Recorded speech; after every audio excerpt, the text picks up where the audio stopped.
ഇവിടെ ആരുമില്ലേ? എപ്പ വന്നാലും ഇങ്ങനെ തന്നെ കാലിയായി കിടക്കുന്നതാണ്. ഈ വരവിനെങ്കിലും ഈ മാവ് ഒന്ന് കബൂലായി കിട്ടിയാ മതി. ഇതും കൊണ്ടേ ഞാൻ പോവും.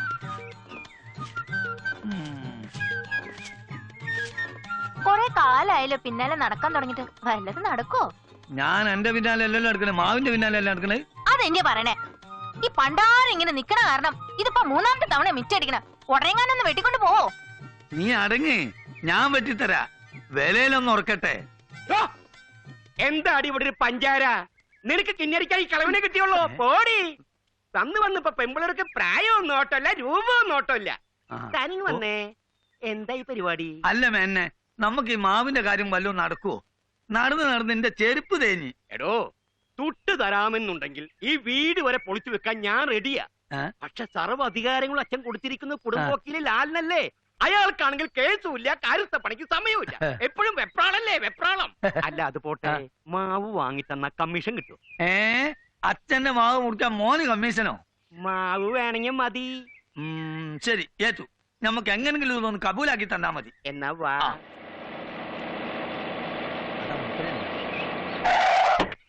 മാവിന്റെ കാര്യം ഒന്ന് അങ്ങോട്ട് വാണുമുട്ടതുപോലെ പായുന്നേ. മുത്തശ്ശനെ കണ്ടൊരു ഹാപ്പി ന്യൂസ് പറയാനുണ്ട്. അപ്പൊ നമ്മളെ മാവ് ചത്തിട്ട് പോരെ. ഇപ്പൊ എനിക്ക് സമയമില്ല. ചാവാനോ? അല്ല, തന്റെ കാര്യം നോക്കാൻ എനിക്ക് സമയമില്ല. താൻ പോയിട്ട് പിന്നെ വാ. വലട്ടം വാ. എന്നാ പോയപ്പോ കെട്ടിയോ രാവിലെ കട്ടിലേന്ന് പൊങ്ങിയോ ഇടത്തി? രാവിലെ എങ്ങോട്ടോ പോവാൻ ഒരുങ്ങ. ടൗൺ വരെ ഒന്ന് പോവാന്ന് വിചാരിച്ചതാ. എന്തിന്? ചുമ്മാ. എന്താണ് വക്കീലെ? വേണമെങ്കിൽ ഒരു വാർത്ത വന്ന് കേട്ടോളൂ. എന്ത് വാർത്ത? ഒരു കൗതുക വാർത്ത.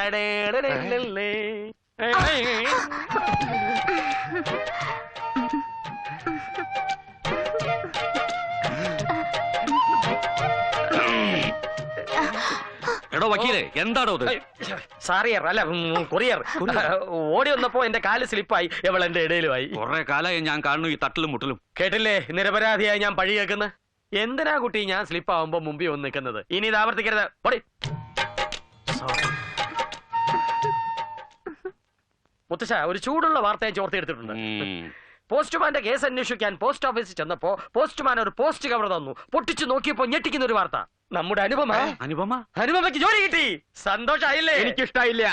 ഈ കുടുംബത്തിൽ നിന്ന് ഒരു പെണ്ണും ജോലിക്ക് പോയ പാരമ്പര്യമില്ല. ഒരാണും മേലനങ്ങി ജോലി ചെയ്ത പാരമ്പര്യവും ഇവിടെ ഇല്ല.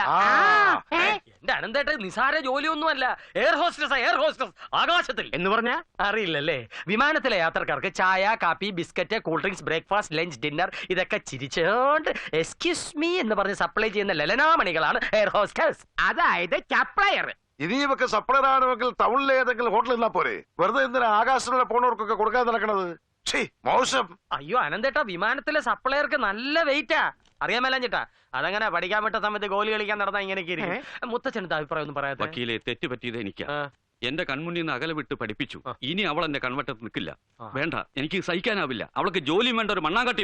അതാണ് നല്ലത്. ഒന്നുമില്ലല്ലോ, നമ്മുടെ കുടുംബത്തിൽ ഒരു അന്തസ്സില്ലേ? താൻ ഇതുവരെ പറഞ്ഞത് അങ്ങനെയല്ലല്ലോ. ഇതുവരെ പറഞ്ഞതും അങ്ങനെയൊക്കെ തന്നെ. മനസ്സിലാഞ്ഞ വക്കീലല്ലേ, മാറ്റി പറയും. ബാല, അനന്ത, ഇന്ന് തന്നെ ബാംഗ്ലൂർക്ക് പുറപ്പെട്ടോളൂ. വക്കീലെ, വഴിച്ചലും എന്താ കൊടുത്തോളൂ.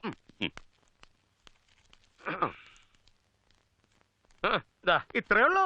തിരിച്ചു വരുമ്പോ കണക്ക് തരാൻ മറക്കരുത്. കള്ള കണക്കായിരിക്കരുത്. Good morning. മോളെ അനുപമ കൈ വിടും.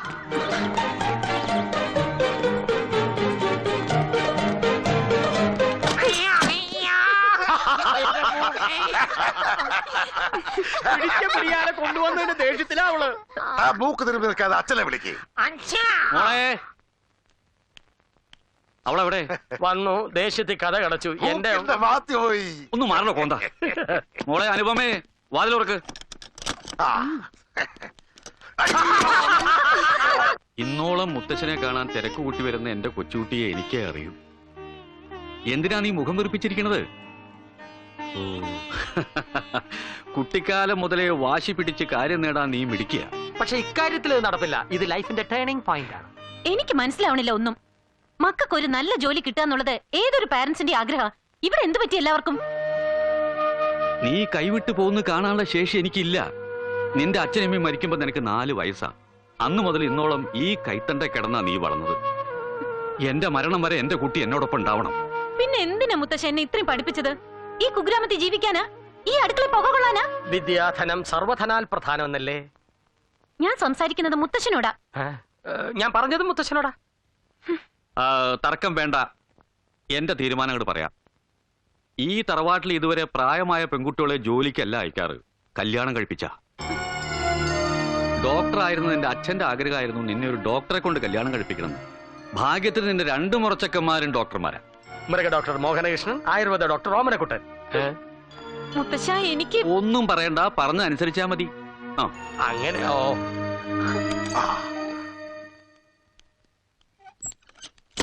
അകത്തെന്താ നടന്നത്? അകത്തെ ഞങ്ങൾ കാർന്നോമാര് തമ്മിൽ പലതും തീരുമാനിച്ചു. പറ. എന്തോന്ന് പറയാൻ?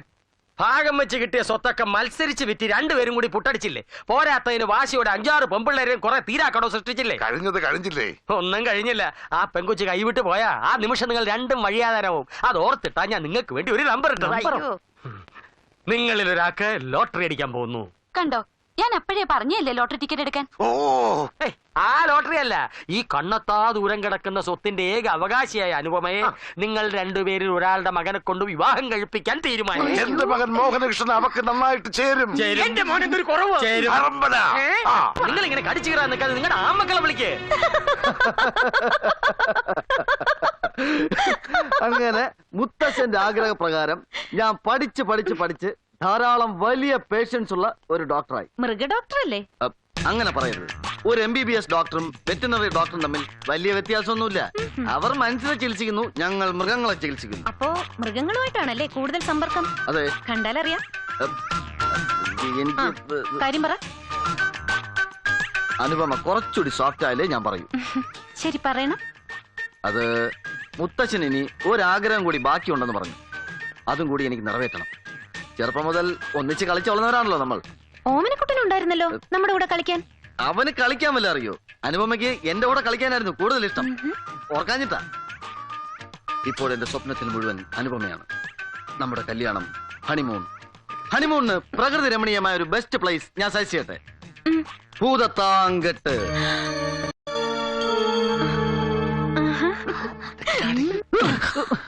നീ ഇത് എവിടെ പോയി കിടക്കുകയായിരുന്നു? ഒരാളെ ഞവരക്കിടാണ്ടായിരുന്നു. ഞാൻ ലേറ്റായോ? ആ മോഹനകൃഷ്ണൻ അവളുടെ റൂമിൽ കയറി സൊല്ലാൻ തുടങ്ങിയിട്ട് മണിക്കൂർ ഒന്നായി.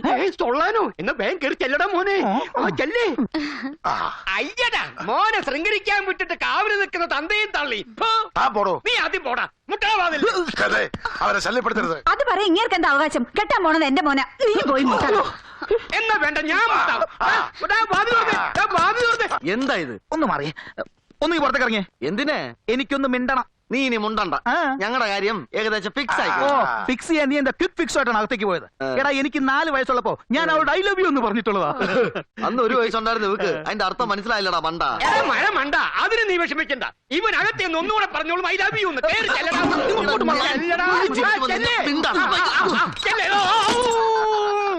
ഈ കടകൻ ആര് തൊട്ടാലും പോക്കിടിക്കും.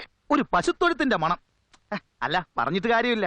ഈ എരുമച്ചാണവും മൂത്രം കൂടെ മിക്സ് ചെയ്ത് നാറ്റുമായിരിക്കും മൃഗ ഡോക്ടർമാർക്ക്. ഓമനക്കുട്ടൻ വന്നു കയറിയപ്പോ ഒരു കഷായത്തിന്റെ സ്മെല്ലാണല്ലോ വരണത്. ഇത് ആയുർവേദ സോപ്പിട്ട് കുളിച്ചാ പൊയ്ക്കോളും. എങ്കി വേഗം കുളിക്കേ. അയ്യോ, അതിനൊന്നും ഇപ്പൊ സമയമില്ല. ഒരുപാട് പേഷ്യൻസോട് വെയിറ്റ് ചെയ്യല്ലേ. എന്നാ വേഗം ചെല്ലാൻ നോക്ക്. പേഷ്യൻസിനേക്കാളും എനിക്ക് വലുത് എന്റെ കുറുന്തോട്ടിയാ. കുറുന്തോട്ടിയോ? അനുപമയെ ഞാൻ അങ്ങനെ വിളിക്കും. ധാരാളം ഔഷധ ഗുണമുള്ള സാധനമാണ് കുറുന്തോട്ടി. എന്നെ വേണമെങ്കിൽ കറുക പുല്ലേന്നോ തഴുത ആമയെന്നോ ശതാവരി കിഴങ്ങേന്നോ വിളിച്ചോളൂ. എങ്കിൽ ഞാനേ കിഴങ്ങൻ എന്ന് വിളിക്കാം. വിളിച്ചോളൂ. അതിന്റെ കൂടെ കുറച്ച് മധുരം കൂടി ചേർത്ത് മധുരക്കിഴങ്ങാന്ന് വിളിച്ചൂടെ? ഞാനൊരു തികഞ്ഞ ഈശ്വര വിശ്വാസിയാ. എന്റെ കുറുന്തോട്ടിയെ സ്വന്തമായി കിട്ടാനായി കല്യാണത്തിന്റെ അന്ന് തല മുണ്ടനം ചെയ്യാമെന്ന് വരെ നേർച്ച നേർന്നിട്ടുള്ളതാണ് ഞാൻ. എങ്കിൽ നല്ല ഭംഗിയായിരിക്കും. Thank you. വിവാഹത്തെക്കുറിച്ച് എനിക്ക് ഒരുപാട് സങ്കല്പങ്ങളാ. കല്യാണം കഴിഞ്ഞ് ഒരു നീണ്ട തീർത്ഥാടനം, പഴനിയിൽ ഒരു കാവടി തുള്ളൽ, ഹരഹരോ ഹരഹര ഹരഹരോ ഹരഹര ഹരഹരോ ഹര, രാമേശത്ത് ഒരു ശയന പ്രദക്ഷിണം, കത്തി ജ്വലിക്കുന്ന തീക്കുണ്ടത്തിലൂടെ ഒരാഴിയാട്ടം. എല്ലാം നമ്മൾ ഒരുമിച്ച. ഇതാ എന്റെ കഠിന നേർച്ച. സന്തോഷായില്ല എന്റെ കുറുന്തോട്ടിക്ക്?